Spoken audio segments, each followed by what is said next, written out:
Fellow Forum Trade Ministers and Fisheries Ministers, and High Commissioners and Ambassadors, Deputy Secretary General, Pacific Islands Forum Secretariat, Senior Trade and Fisheries officials, Bulavinaka, and a very, very good morning to all of you. I'm actually delighted to welcome you all back to Fiji and to this special forum WTO Trade Ministers meeting. Nice to see some familiar faces here in this room. And the last time we met, we were all in the green room, famous green room, fighting for the Pacific's interest at the WTO's 12th Ministerial Conference. The last 48 hours of the MC12 can actually never, ever be forgotten. It was a historic moment for all of us. And it showed us that when the Pacific region actually pulls together and focuses its energy, the course of the entire negotiations can change. It's been 5 months since then, yet it feels like it was just yesterday. I recall how Pacific WTO members were summoned to the WTO Director General's office, where the DG explained why we should accept a ministerial package as it is. The package that was circulated in the morning of the 16th of June contained a draft fisheries subsidies text that did nothing, absolutely nothing, to control the subsidies provided by the large subsidizers and was detrimental to the developmental aspirations of small coastal states. This was the so-called mini or skinny FSA. It actually failed to achieve the mandates provided by SDG 14.6 and MC11, and it was unbalanced. Seeing the mini FSA in the morning of the 16th of June, the Pacific WTO members quickly concluded that there was nothing else to do but to block the adoption of the text by MC12. This was a surprise to many, but it shouldn't have been. The Pacific worked with the ACP region to propose a countertext to keep the negotiations alive, and so that the Pacific region was actually not blamed for the failure of MC12, we had no option, absolutely no option, but to fight for survival in the negotiations. Fellow Ministers and Excellencies, today's roundtable meeting with the WTO Director General is actually very critical. This is the first time the Pacific is actually hosting the DG, and after her appointment more than a year ago, this is the first time she has actually visited any region grouping. The Pacific was first. We need to ensure that when we meet the DG, we enter discussions with the same Pacific solidarity and one voice, which was instrumental in shaping the outcome of the fisheries subsidies negotiations. The DG quipped in response to our statement about being small and vulnerable, and I quote, "Excellency, you are just small in size, but your voice is loud and clear."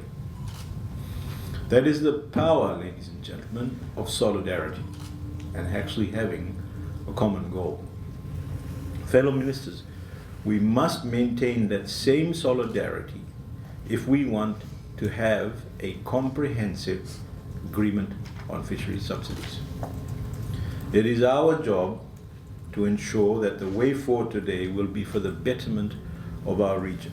And most importantly, the decision must be for the long-term sustainability of our resources, food security, and the livelihoods of our people. Ministers, the current agreement focuses on two disciplines.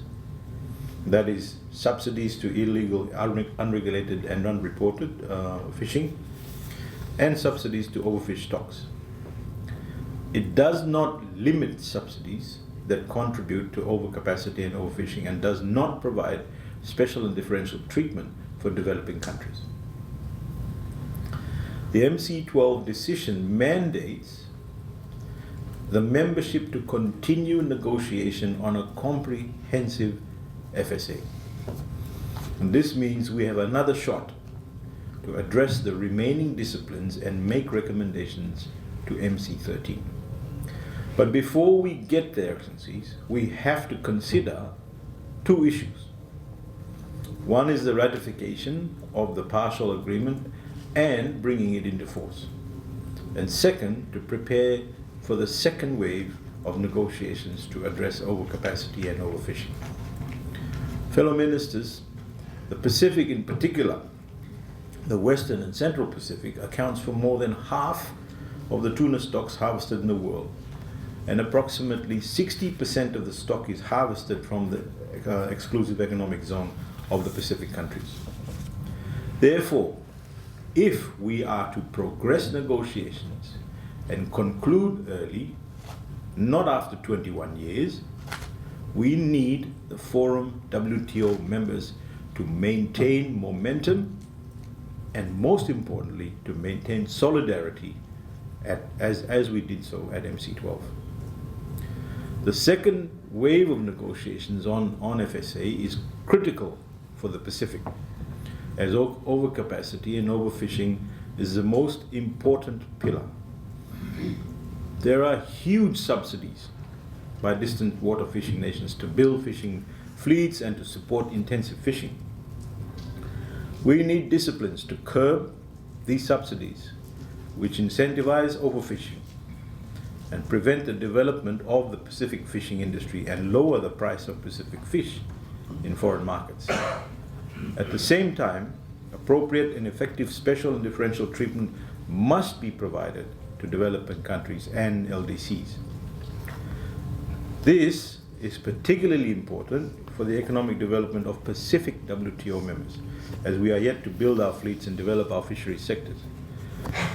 Adequate policy space for fisheries development is critical, and this is not a light statement.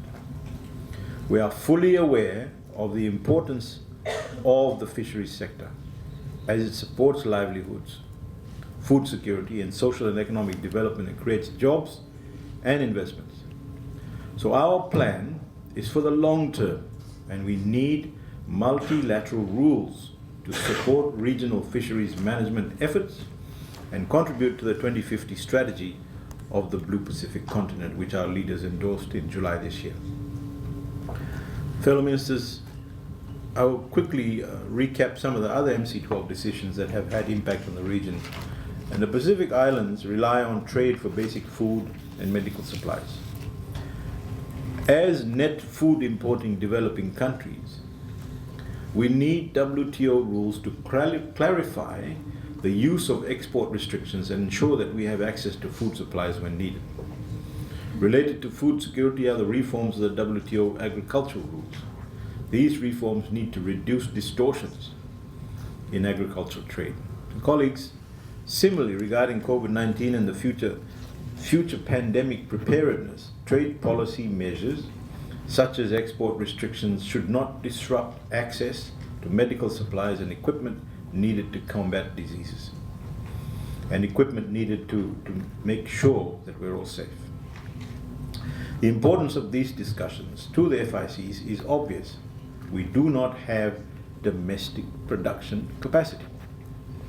In terms of the e-commerce program and the reaffirmation of the development issues and small economies work program, we hope the WTO will address the issues of the FICs and assist us to integrate into global trade. And finally, the outcome of the trade and environment and WTO reforms. The recognition of trade and environmental issues ensures that the work in the WTO contributes to the achievement of SDGs. We look forward to practical solutions to assist developing countries transition into low carbon economies. Technical assistance, capacity building, and access to finance and technology are actually critical for us to meet our goals. The WTO must address trade and environmental issues. The proliferation of important issues the WTO deals with reinforces the need for the Pacific to be represented in Geneva, dealing with the many important issues simultaneously in the WTO is a challenge for many small countries like us. Colleagues, the launch of the work on the WTO reforms is our opportunity to improve the organization, to improve decision making, to ensure the voices of the Pacific are heard. The WTO must deliver trade outcomes that support development. The WTO also needs to be responsive to the global challenges that we face. The dispute settlement system, DSS, of the WTO is critical. Without such a system, international trade will no longer be based on multilaterally agreed rules. The reform of dispute settlement must not simply restore the past system, it must be built back better, and it must be inclusive, transparent, and usable by the small members. The system must give small island developing states confidence that we can raise our concerns, and those concerns will be heard. Fellow Ministers, Excellencies, these are going to be the key issues that will feature in our roundtable discussions with the DGN. We also have a draft ministerial statement for consideration by members, which contains the key messages.